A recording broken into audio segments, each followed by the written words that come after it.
குமரிக்கண்டம் என்பது பண்டைய தமிழ் இலக்கியங்களில் குறிப்பிடப்பட்டுள்ள ஒரு புராண கண்டமாகும். புராணத்தின்படி இது இன்றைய இந்தியாவின் தமிழ்நாட்டின் தெற்கே இந்திய பெருங்கடலில் இருந்த ஒரு பரந்த நிலப்பரப்பாக இருந்தது.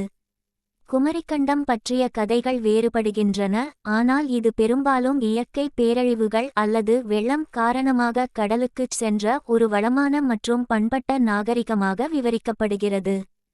சிந்து சமவெளி நாகரிகம் அல்லது பிற பண்டைய கடலோர குடியிருப்புகளின் வெள்ளம் போன்ற உண்மையான நிகழ்வுகளால் குமரிக்கண்டம் ஈர்க்கப்பட்டிருக்கலாம் என்று சில கோட்பாடுகள் கூறுகின்றன.